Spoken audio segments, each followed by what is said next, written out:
Hello friends, మిత్రులందరికీ నమస్కారం. Welcome to our channel. మీ సేవా కేంద్రాల్లో రేషన్ కార్డు సేవలు అనేటివి ప్రారంభించబోతుంది ఆంధ్రప్రదేశ్ ప్రభుత్వము. 9 రకాల సర్వీసులు అనేటివి ప్రారంభించనున్నట్లు ప్రభుత్వం అయితే చెప్తోంది. ఆ 9 రకాల సర్వీసులు ఏంటనేది మీకు వివరంగా ఈ వీడియోలో అయితే చెప్తాను. అదేవిధంగా ఈ సర్వీసులకు సంబంధించి ప్రభుత్వము ఫీజు అయితే పెంచిందనమాట. సో ఏదైతే రూ. 40 ఉన్నటువంటి ఫీజుని రూ. 200 అయితే చేసింది. రూ. 20 ఉన్నటువంటి ఫీజును వచ్చేసి రూ. 100 అయితే మార్చిందనమాట. సో దాదాపు 9 రకాల సేవలను మీ సేవా కేంద్రాలకు అనుబంధంగా ఇస్తాము. సో ఇక మీరు గ్రామ వార్డు సచివాలయాల ద్వారా కాకుండానే మీ సేవా కేంద్రాల ద్వారా కూడా ఈ సర్వీసులు అనేవి పొందవచ్చు అని చెప్పి ప్రభుత్వం స్పష్టం చేసింది. ఆ 9 రకాల సేవలు ఏంటనేది నేను మీకు వివరంగా చెప్తాను. సో వీడియోని పూర్తిగా చూడండి. ఇన్ఫర్మేషన్ నచ్చితే లైక్ చేసి మీ మిత్రులకు షేర్ చేయండి. ఫస్ట్ టైం మన ఛానల్ చూస్తున్నట్లయితే సబ్స్క్రైబ్ చేసుకోండి. ఇక టాపిక్లో భాగంగా మీ సేవా కేంద్రాల్లో 9 రకాల సేవలు అనేటివి అందుబాటులోకి రానున్నాయి కదా. ఆ 9 రకాల సేవలు ఏంటనేది ఒకసారి మీకు ఇక్కడ స్క్రీన్ మీద అయితే చూపిస్తాను చూడండి. ఇందులో వచ్చేసి ముఖ్యంగా కొత్త రేషన్ కార్డు అప్లికేషను, సభ్యుల జోడింపు, సభ్యుల తొలగింపు, కుటుంబ సభ్యుల మార్పిడి, హౌస్ హోల్డ్ హెడ్ పేరు మార్చుకోవడము, రేషన్ కార్డు వివరాలు ఏమైనా తప్పులు ఉంటే మార్చుకోవడము, రేషన్ కార్డు ట్రాన్స్ఫర్ చేసుకోవడము, రేషన్ కార్డు సరెండర్ చేయడము, రేషన్ కార్డు ప్రింట్అవుట్ తీసుకోవడం, ఇలా 9 రకాల సేవలు అనేటివి అందుబాటులోకి అయితే రానున్నాయన్నమాట. ఇందులో దీనికి రిక్వైర్మెంట్ డాక్యుమెంట్స్ అన్నింటినీ కూడా మీరు సబ్మిట్ చేసేసి అక్కడే అప్లికేషన్ ఫీజు అనేది చెల్లించి టీ నెంబర్ పొందడం ద్వారా మీ సర్వీస్ అనేది పూర్తవుతుంది.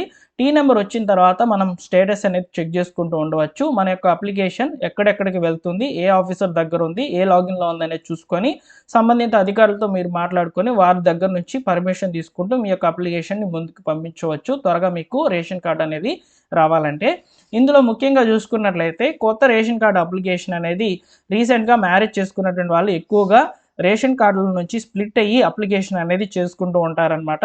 వారందరికీ కూడా ఈ సమాచారం చాలా ఉపయోగపడుతుందన్నమాట.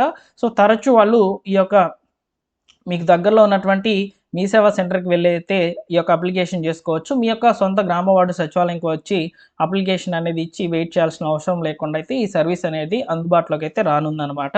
ఇక్కడ మనకు ఫస్ట్, సెకండ్, థర్డ్, ఫోర్త్ ఉన్నటువంటి పాయింట్స్ చూసుకున్నట్లయితే కొత్త రేషన్ కార్డు అప్లికేషన్ అనేది సో యాడింగ్కి సంబంధించి, డిలీట్కి సంబంధించి, మైగ్రేషన్ సంబంధించి అయితే ఇచ్చారు కదా. ఇవన్నీ కూడా ఎగ్జాంపుల్గా ఒక వివాహం చేసుకున్నటువంటి వాళ్ళ గురించి అయితే మాట్లాడుకుందాము, మీకు అర్థమవుతుంది. రీసెంట్గా ఎవరైనా వివాహం చేసుకున్నట్లయితే వాళ్ళ కుటుంబంలోకి అమ్మాయిని వారి యొక్క కుటుంబంలోకి అయితే జాయిన్ చేసుకుంటారు కదా, యాడ్ చేసుకుంటారు. దానికి సంబంధించి యాడ్ అప్లికేషన్ అయితే ఇవ్వాలి. అక్కడ ముఖ్యంగా యాడ్ చేసుకున్నటువంటి అప్లికేషన్ నుంచి సపరేట్గా స్ప్లిట్ అయిపోయి మీరు స్ప్లిట్టింగ్ అప్లికేషన్ అనేది ఇచ్చేసి తర్వాత కొత్త రేషన్ కార్డుకి అప్లై చేసుకోవచ్చు. ఈ విధంగా కూడా సర్వీస్ అనేవి అందుబాటులోకి అయితే రానున్నాయి మీ సేవా కేంద్రాల్లో. నెక్స్ట్ వచ్చేసి మీ కుటుంబంలో ఎవరైనా చనిపోయినట్లయితే ఆ సభ్యుల యొక్క పేర్లు తొలగించేదానికి సంబంధించి కూడా మీరు అప్లికేషన్ అనేది చేసుకోవచ్చు అనమాట.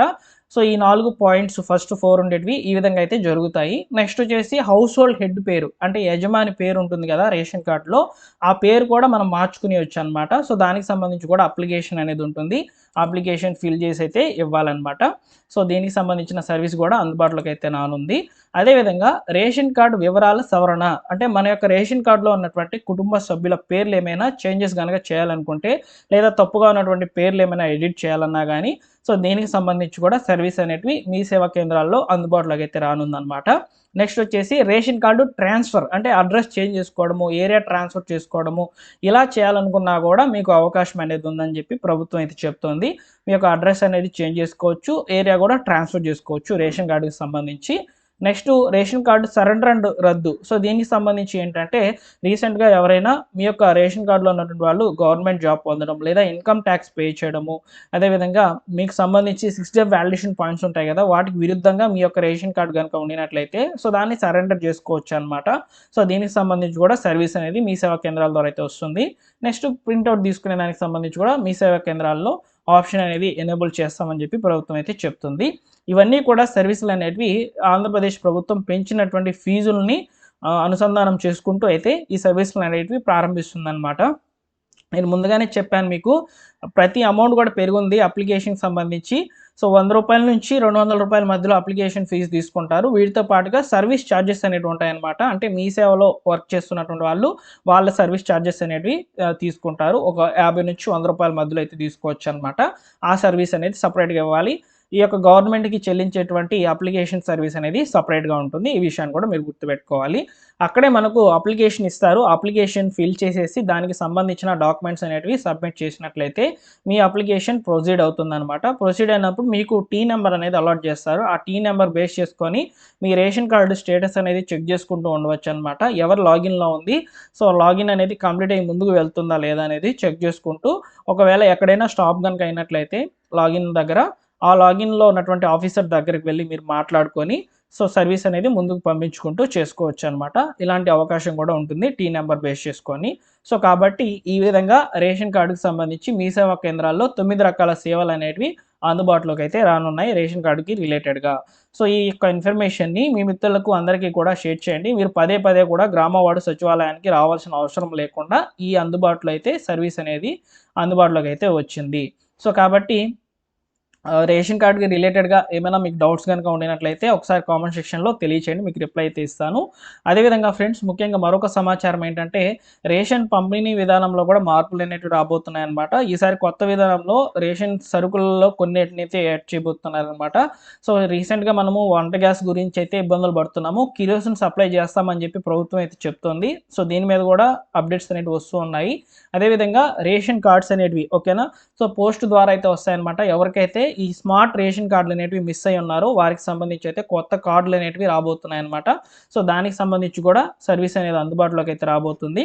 డూప్లికేట్ రేషన్ కార్డు కూడా మీరు పొందవచ్చండి. డూప్లికేట్ రేషన్ కార్డ్ అంటే మీ యొక్క రేషన్ కార్డ్ ఏదైతే ఉందో అది పాతదైపోయి అసలు నెంబర్ కనిపించకుండా, సో చాలా అంటే చాలా ఆహ్, అసలు కనబడకుండా గనక ఉండినట్లయితే రేషన్ కార్డ్‌లో ఉన్నటువంటి డీటెయిల్స్ అన్నీ కూడా, సో దానికి సంబంధించి మీరు డూప్లికేట్ అప్లికేషన్ అనేది చేసుకోవచ్చనమాట. ఈ సర్వీస్ కూడా కొత్తగా అందుబాటులోకి అయితే వచ్చింది. ఆ డూప్లికేట్ రేషన్ కార్డ్‌కి అప్లై చేసుకున్నట్లయితే మీకు స్మార్ట్ కార్డ్ వచ్చేస్తుందనమాట. కుటుంబ సభ్యుల వివరాలన్నీ కూడా కలిపి. సో కాబట్టి ఈ సర్వీస్ కూడా అందుబాటులోకి అయితే ఉంది. సో ఈ యొక్క అవకాశాన్ని యూజ్ చేసుకోండి. మీ మిత్రులకి అందరికీ కూడా ఇన్ఫర్మేషన్‌ని షేర్ చేయండి. ఇలా మనకు 9 రకాల సేవలనైతే